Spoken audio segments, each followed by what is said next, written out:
Olivia Harris had always been the steady one. At 35, she'd built a life that was quiet and measured, the kind of life that came with routine and predictability. Or at least it had. Until a moment her phone buzzed with a text that shattered everything she thought she knew about love, loyalty, and ambition. Olivia, this isn't working anymore. I need someone who matches my ambition. A librarian can't give me the lifestyle I deserve. I've already moved my things out. She didn't flinch. Even as her heart felt a sudden, sharp pain, she kept her composure, guiding a nervous freshman through the Dewey Decimal System. She didn't waver when a group of middle schoolers stared up at her, eager to learn. The only sign of her unraveling marriage was a brief tightening around her eyes. She finished her shift in silence and once she was alone, typed her response. Good luck with your new life, Ethan. Ethan's text had come through while she was cataloging the latest acquisitions for the university library where she'd worked for a decade. But Olivia wasn't just the librarian her husband thought she was. No, Ethan had no idea just how little he understood about the woman he'd married. She had been waiting for this moment. There were signs, small but clear, of Ethan's betrayal, his late nights at the office that never seemed to line up with his claimed overtime hours, the strange password changes on his phone, the new expensive suits that replaced the comfortable jeans she once loved.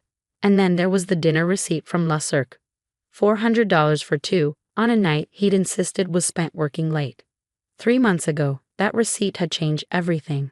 The moment Olivia had found it, she called a number that would set everything into motion. Mr. Daniels?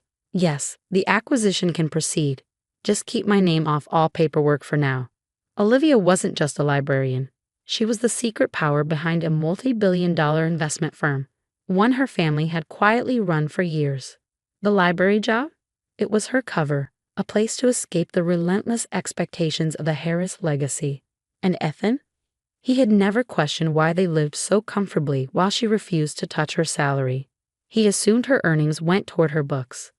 Little did he know, Olivia had been the one financing their lavish life all along. Her phone buzzed again. This time, Ethan was throwing the final jab. Don't worry about the house payments. Madeline makes enough as a corporate executive to cover them. You should try getting a real job someday. Madeline, the VP of marketing at his new company. Olivia had met her once, at a gala, where she'd watched her laugh a little too loudly at Ethan's jokes, touch his arm just a little too often. Olivia's heart had frozen in that moment. Madeline wasn't just his coworker. She was the woman Ethan thought could give him the flashy life he craved. If only Ethan knew the truth. Olivia didn't respond. Instead, she called Simon, her lawyer, the one who had been preparing for this moment ever since that receipt had crossed her path. It's time. Start phase 1. The papers are ready, Simon confirmed. And the company acquisition. Done. As of this morning. Ethan has no idea he's been working for me for the past month. A new text flashed up. I know this must be hard for you. Not everyone can handle a high-powered corporate life. At least you have your books to keep you company. Books. Ethan had never understood the depth of Olivia's quiet world. Her love for literature, her passion for education, the comfort she found in her small corner of the university library. He mocked it all, until he unknowingly became a part of her world. Tonight, as she reviewed the final details of her latest acquisition, she thought of him. The man who had no idea that the library's quiet mouse was about to become the roaring lion. The next morning, Olivia walked into the Valiant Technologies lobby like she owned the place. The whispers of nervous employees filled the air. They had no idea who had just taken over their company, no clue that the new owner was standing right in front of them. Olivia wasn't the librarian in a cardigan anymore. Today she wore a tailored Channel suit, her sensible librarian shoes replaced with Louboutins that clicked confidently against the marble floors. The security guard did a double take, clearly accustomed to seeing Olivia in her unassuming library attire when she visited Ethan for lunch. But today she was somewhat entirely different. And Ethan? Well, Ethan had no idea that the very company he thought was the pinnacle of his career had just been bought by the woman he betrayed. His next message flashed onto her screen. Dinner with the CEO tonight. Madeline arranged it. Get ready to hear about my promotion. Bet that library desk feels pretty small now, doesn't it? Olivia didn't reply. Instead, she pulled out the reorganization plans for the day's board meeting. Tomorrow, Ethan would learn just how small the world had become for him. The quiet mouse was about to roar. It's still Mrs. Thompson until the divorce is finalized. I smiled, the words almost tasting sweet. The board is expecting me. As the elevator doors slid open to the executive floor, I glanced down at my phone. Another text from Ethan. In the executive conference room, CEO says big changes are coming. Your librarian salary can't even buy one of the chairs in here, lol. The floor was buzzing with whispers, but I couldn't be bothered. I walked past the reception desk, my heels clicking authoritatively on the marble tiles. Madeline, wearing a designer dress that screamed overcompensating, stared at me in disbelief. Olivia? Her voice trembled. What are you doing here? This floor is for executives only. I know, I replied, unfazed. The board's waiting for me. Wait, she rushed after me, her heels clacking desperately behind me. You can't go in there. Ethan's in an important meeting about his promotion. I stopped at the door to the conference room, glancing back at her with a smirk. Perfect. Wouldn't want to miss that. As the door swung open, all eyes turned toward me. Ethan's confident grin vanished the moment he saw me. The CEO, Mr. Reynolds, was the first to rise. Ms. Harris, or should I say Mrs. Thompson, he said with a professional smile. Ethan's voice cracked as he stared at me in shock. Olivia, what? What are you doing here? I didn't waste time on pleasantries. Please continue. I took my seat at the head of the table. I believe we were discussing promotions. Madeline burst in behind me, breathless. Security's on their way. This floor is restricted. Miss Parker, Mr. Reynolds interrupted, his tone cutting through her protest like a knife. Meet our new owner. Ethan's face drained of color. Owner? His voice barely rose above a whisper. I pulled my portfolio from the leather bag and slid it onto the table. Let's start with the reorganization plans. Mr. Reynolds has already agreed to stay on as CEO, provided he reports directly to the Harris Investment Group, which of course means reporting to me. The Harris Investment, Ethan's voice faltered. That's impossible. You're a librarian. I leaned back in my chair, eyes narrowing slightly. Actually, I said, a smile creeping onto my lips. I'm a librarian who also runs one of the largest investment firms in the country. The library job? That was for pleasure. This, I gestured around the room, letting my gaze linger on the stunned faces of the board members, is business. Madeline's hand shot out to grab Ethan's arm, her voice rising in panic. What's happening? You need to tell her to stop. Ethan sat frozen, his dreams of promotion disintegrating in front of him. Actually, Ms. Parker, Mr. Reynolds said, clearing his throat, perhaps you should let Mrs. Thompson, or Ms. Harris, explain. She now owns Valiant Technologies. All personnel decisions are under her jurisdiction. I slid a document across the table. Speaking of personnel decisions, let's talk about the misuse of influence to fast-track promotions. Ms. Parker, your position as VP of Marketing is currently under review. Madeline's face turned beet red. You can't do this, she shrieked, eyes darting between the board members.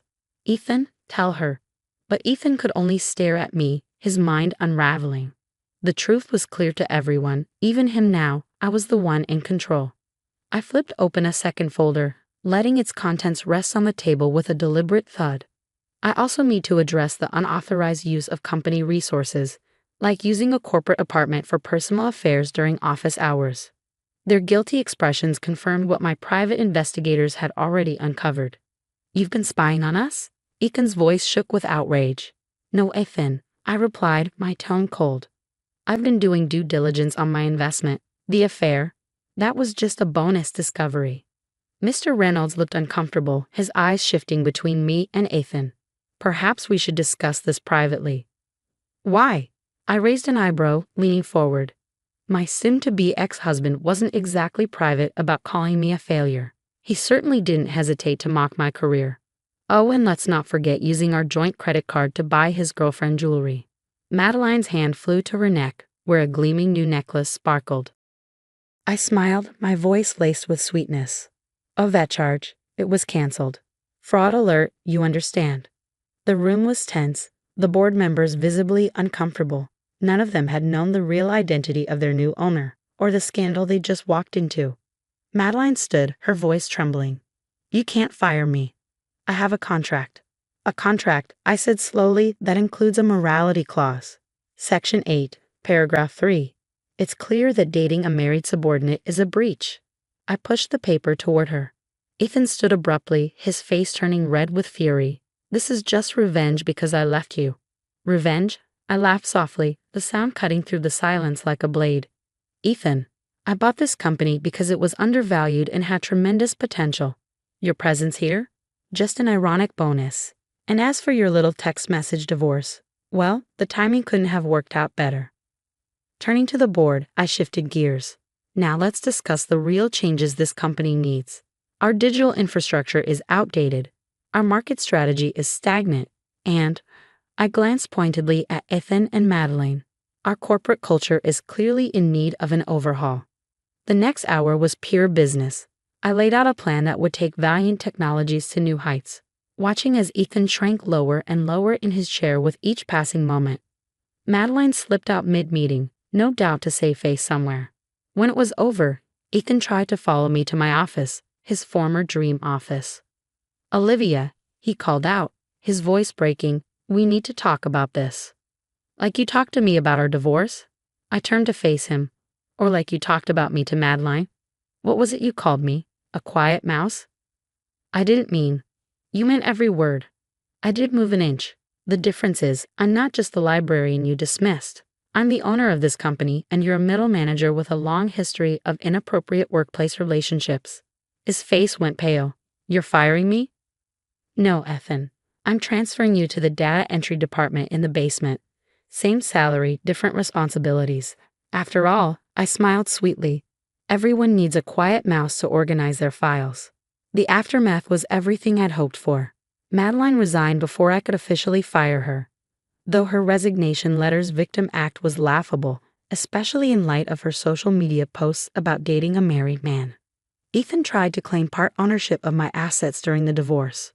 But he soon learned that everything, the house, the cars, even the furniture he'd been so proud of, was either in my name or owned by my company. You tricked me, he shouted during mediation. All those years pretending to be just a librarian. No, Ethan, I said with a smile, I was exactly who I said I was. You just never bothered to look past your own assumptions. 1 year later, Valiant Technologies had transformed under my leadership.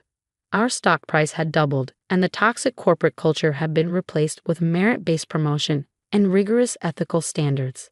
I kept my library job, much to everyone's confusion. But those who truly knew me understood. It was never about the money. It was about doing what I loved while quietly building something monumental. Ethan, he still works in the basement, organizing files. And when I visit that floor for inspections, I can't help but smile at the reminder that success isn't about appearances. I've got my books. I've got my company, and I have the satisfaction of knowing that sometimes the best stories are the ones where the quiet librarian turns out to be the one who holds all the power. After all, any good librarian knows, never judge a book by its cover.